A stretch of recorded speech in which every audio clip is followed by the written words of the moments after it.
quiero decirles públicamente que yo soy inocente.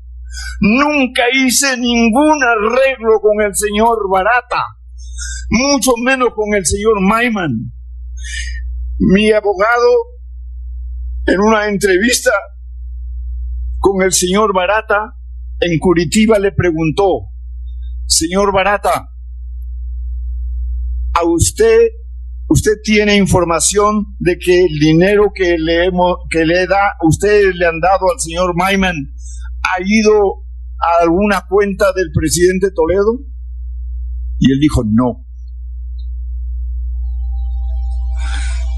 Yo les pido, por favor, que en la decisión que ustedes tomen, tengo un cuadro de salud muy complicado. Tengo cáncer, tengo problemas en el corazón y en pocos meses voy a cumplir 80 años.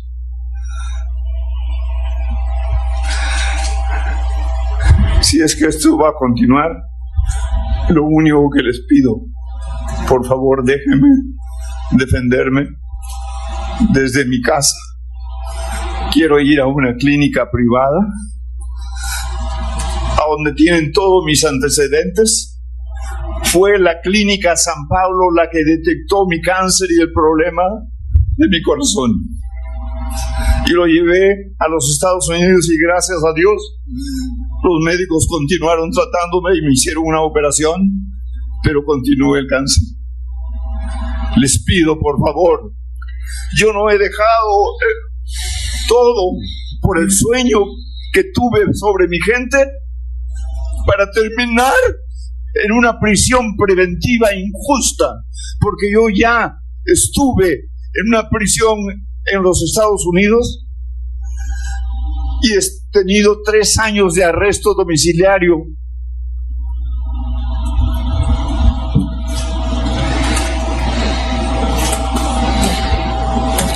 Bien. Le pido, por favor, déjenme curar o morir en mi casa. Ya de cara al cierre de este juicio oral, que Alejandro Toledo Manrique solicitó $35 millones a cambio de que la empresa Odebrecht ganara el proyecto del Interoceánica Sur y los acuerdos pactados. ¿A quién solicité yo?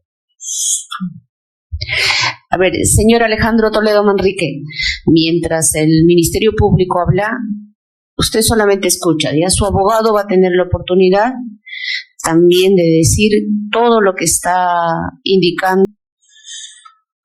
¿Y cuáles eran los acuerdos pactados? Que los plazos no se posterguen y por lo tanto celeridad para la adjudicación a favor de Odebrecht de este proyecto,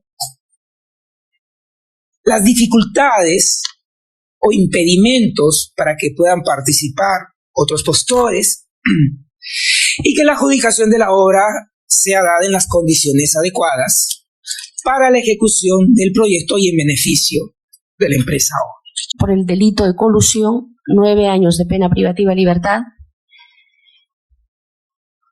y inhabilitación de 3 años, inhabilitación prevista en el artículo 36.2. Y por el delito de lavado de activos, 11 años y 6 meses de pena privativa de libertad y 242 días multa.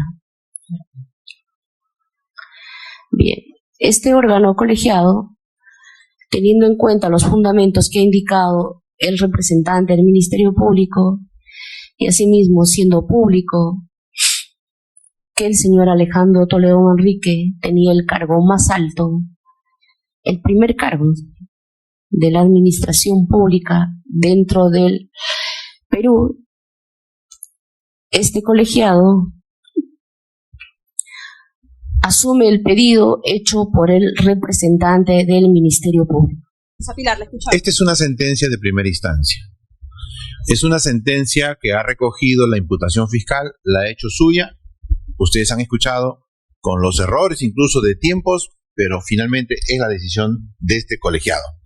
La defensa va a interponer el recurso de apelación.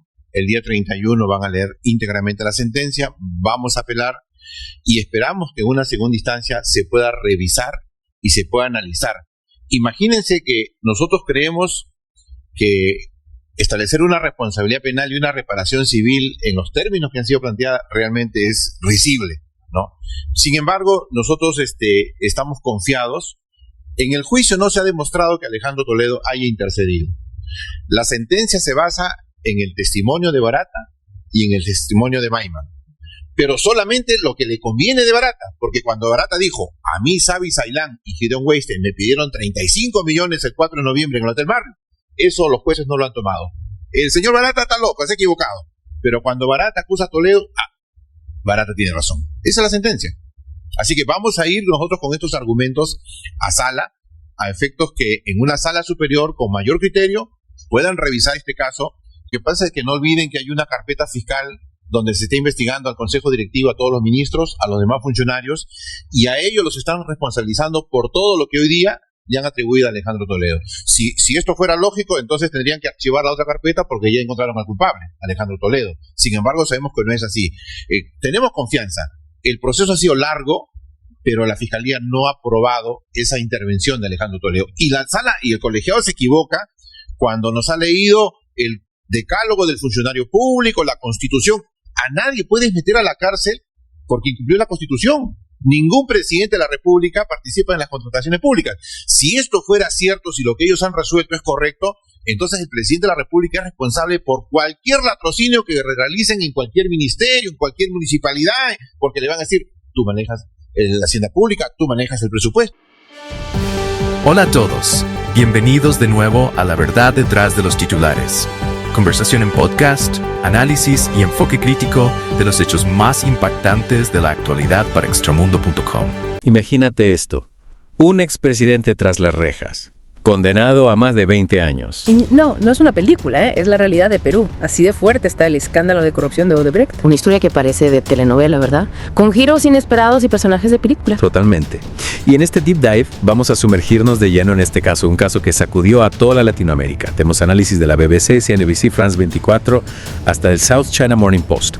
Y por supuesto, NPR y de Eudipio. Un banquete informativo, listos para destapar esta olla. Completamente, prepárate porque tela que cortar. Empecemos por el principio. Odebrecht, una constructora brasileña, un gigante con una sombra que se extendía por toda la región. Un verdadero gigante. De hecho, según la BBC, construían de todo.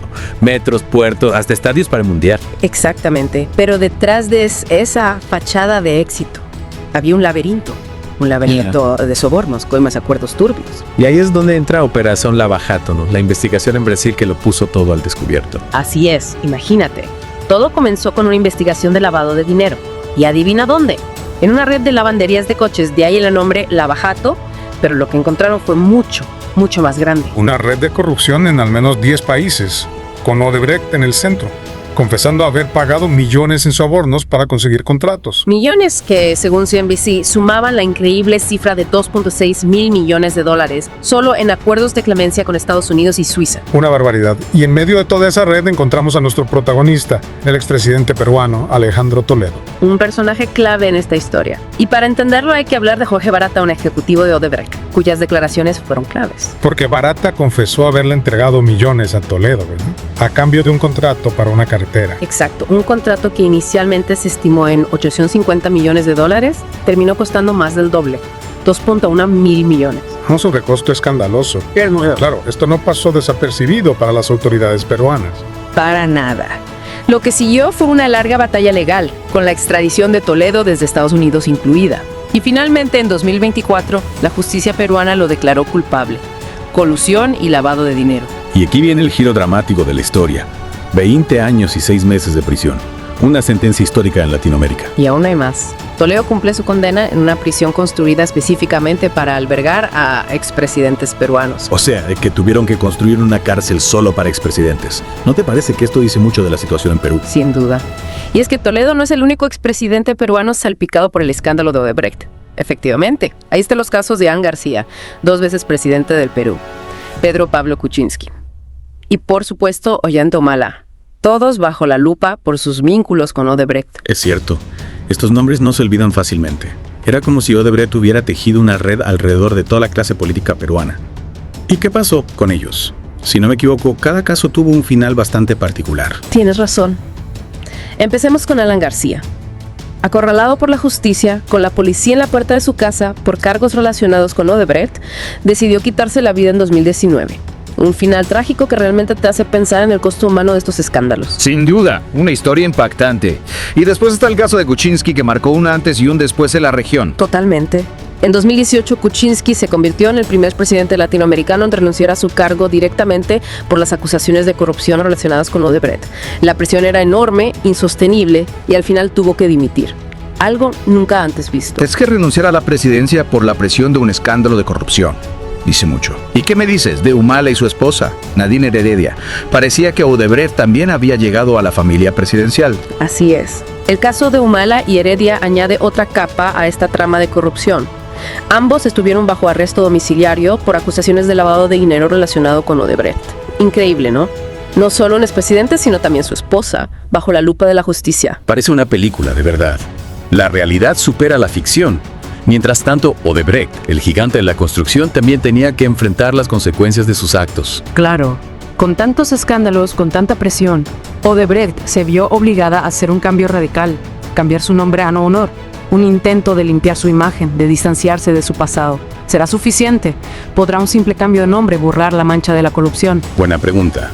Lo que sí sabemos es que el caso Odebrecht dejó una huella profunda. Y no solo en Perú, sino en al menos otros 9 países que también estaban investigando a la compañía por sobornos, según la BBC. Un escándalo a escala continental. Sin duda, la sombra de Odebrecht se extendía por toda América Latina. Y este caso emblemático, marca un antes y un después en la lucha contra la corrupción en la región. Un punto de inflexión que nos obliga a hacernos una pregunta fundamental. ¿Cómo podemos prevenir que algo así vuelva a suceder? Exacto.